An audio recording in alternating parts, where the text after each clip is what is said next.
إذا كما العادة تحية مجددة لكل المتتبعات والمتتبعين لمضامين محتويات القناة. الحلقة الرابعة من هذه السلسلة الجديدة ديال من يحكم في المغرب. نفكو شوية طبيعة الحكم، بحكم على أنه هاد الحكم هذا ماشي نتج على ثورة باش نقدروا نقولوا أنه ربما هناك قطيعة مع الحكم في الماضي. لا، هذا الحكم هو حالة صيرورة ديال نفس الحكم البدائي اللي ساد في المغرب على يد كاع هاد الحضارات اللي كانت، ولكن حنا تركزوا على منذ تأسيس ما يعرف بالعلويين على يد السلطان اسماعيل.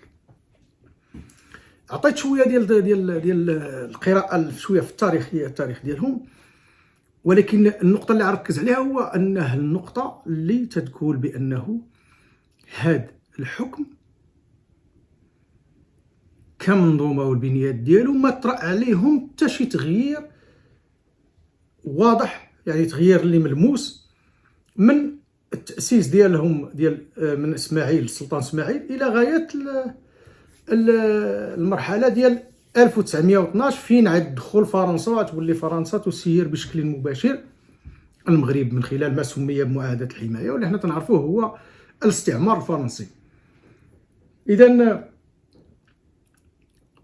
ناخذ نموذج مثلا غير باش نفهموا، ولكن خصنا ناكدوا على واحد القضيه، هو انه الخلاصه ديال داك التاريخ كله تلقاو بانه السلطان والمخزن كان عندهم المشاكل اساسا في القرى، في القبائل. ما عمر شي سلطان علوي قدر على انه يكسب البيعه ديال جميع القبائل ولا ما يسمونه اليوم بالتراب الوطني بدون الخوض فيما يسمى جيوش المحله والحركات الى اخره، يعني القوه.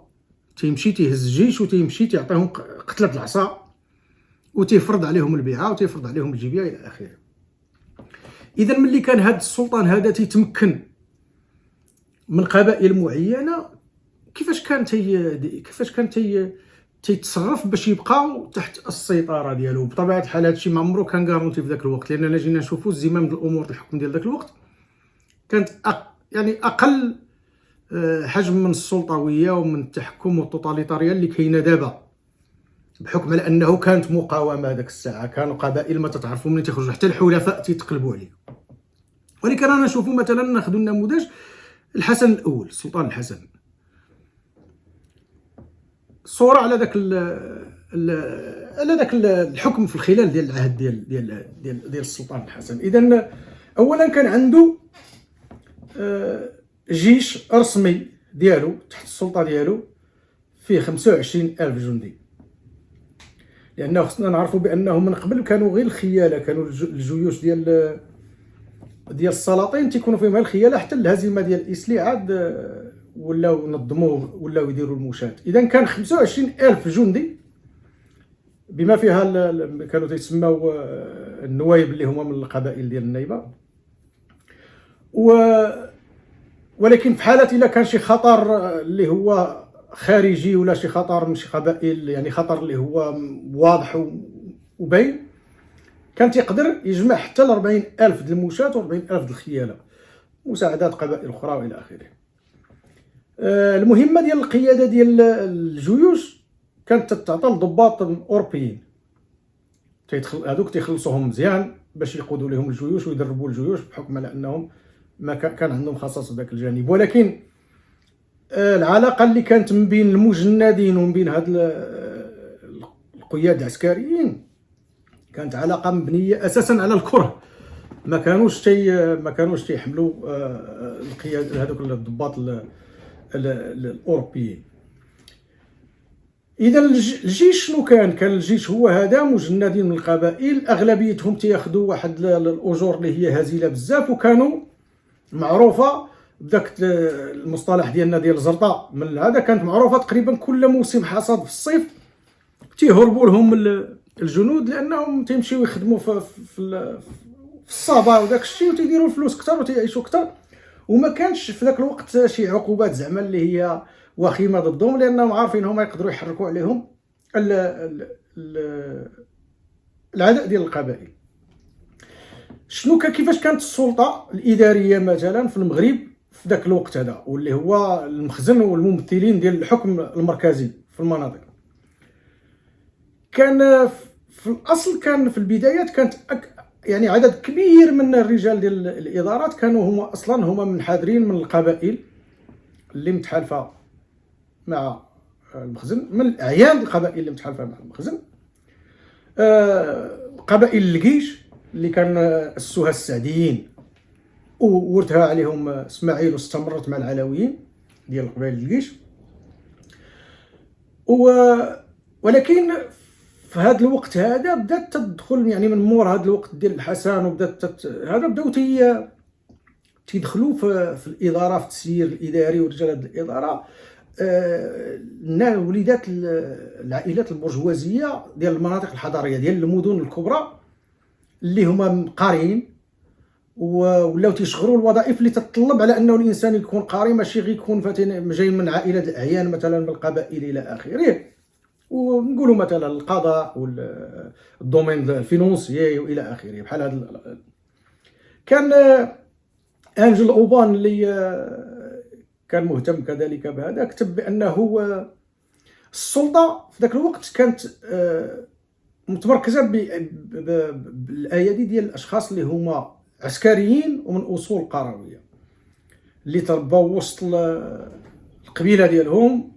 المحرك الاساسي عندهم والمكون الاساسي عندهم في الحكم هو العصبيه والعنف. العصبيه القبليه كما وصفها ابن خلدون استمرت الى كان باقا مستمره في شي مناطق، والحكم بالعنف كان هذا هو التصور الوحيد ديالهم ديال الحكم. ولكن ملي دخلت ديك البرجوازيه المتعلمه وتجار ديال المدن ديال المناطق الحضريه، بدات تتغير شويه التصور ديال الحكم، وبدات بداو تيسيطروا في الادارات، بداو تيكثروا الناس اللي هما من اصول اللي تنقولوا حنا الموريسكيين، اللي هما من اصول اندلسيه، اللي خاصه كانوا متمركزين في فاس، ولكن اللي كاين منهم اللي كانوا من الرباط ومن سلا ومن تطوان الى اخره.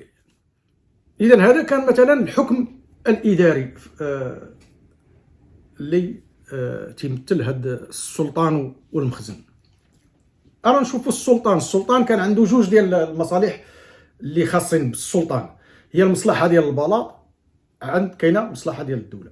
مصلحه البلاط كان اساسا كان يعني اكبر واحد فيها هو الحاجب ديال الملك. الحاجب الملك هو اللي تيتكلف بالمصاريف القصار، بالسكن القصار، بالاكل، بالاسطبلات، بكل شيء، يعني هاد التنقلات والحفلات الى اخره.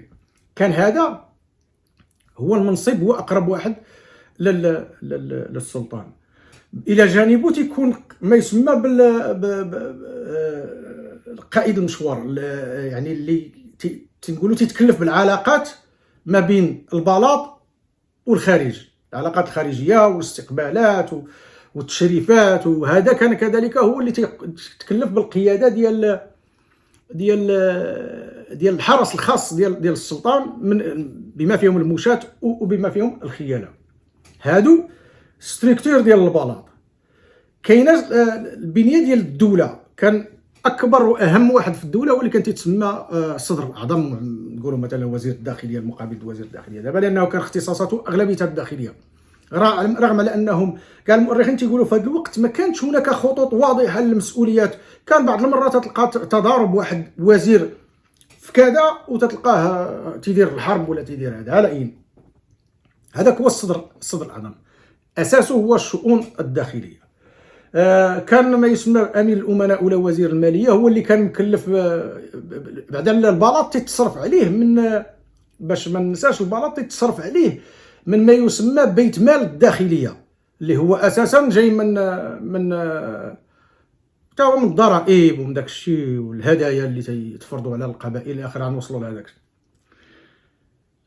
وزير الماليه ولا امين الامناء كان تيدير البيت، هو اللي تيتكلف بالاداره ديال البيت ديال ما يسمى بمال المسلمين، اللي كانت اصلا تتجي من الضرائب الشرعيه، الزكاه والاعشار والخراج والجزيه والى اخره، والضرائب اللي ما هياش شرعيه، اللي هي التجاره الخارجيه والمدخولات ديال الملكيات ديال المخزن والفرض ديال هذا العقارات الى اخره.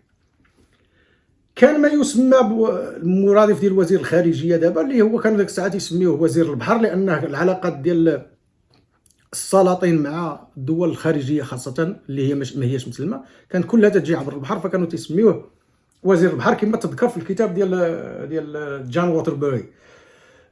وزير البحر هذا كان تيتكلف بالعلاقات الخارجيه والى اخره، يعني يحضر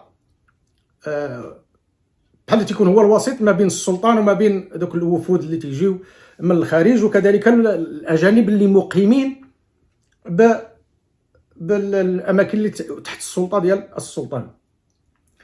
وكان وزير اخر فقط هو الاخر اللي كان هو اقل قيمه من هذو، اللي كان هو وزير الشكايات، هو اللي تيتكلف باستقبال الشكايات الناس اللي مضروره، الناس اللي عندهم مشكل مع المخزن خاصه، ومع الممثلين ديال السلطه المركزيه. اذا قلنا مع الوقت بدا هذا المخزن بدا تيتشكل، بدا تيبعد من انه يكون مشكل في يد القبائل، يعني الناس اللي منحدرين من قبائل من اصول قرويه، اللي كان تقريبا كان هذا هما اللي كانوا تيشكلوا ما يسمى بالمخزن.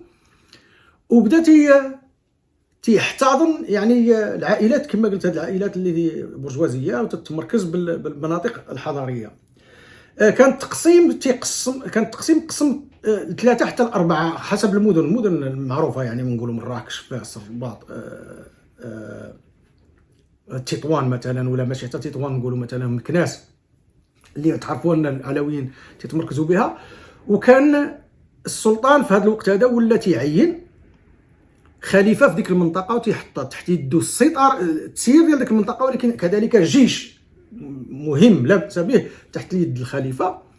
وهذا الخليفه كان اصبحت من المعتاد على انه الخليفه خصو يكون من العائله المالكه، يعني باش ما تيفقدوش ديك السيطره. وكان تيتقاملوا حتى هو بحال الا كان البلاط اللي عند السلطان حتى هو تيدار له في ديك المنطقه بلاط اقل حجما ومصروفا، ولكن على شكل داك البلاط اللي كان تيدار ديال السلطان. كان هذا الخليفه ديال السلطان اللي هو من العائله المالكه، كان تيكون تحت يده القواد زعما ديال اللي هما القوات ديال القيد ديال القبائل.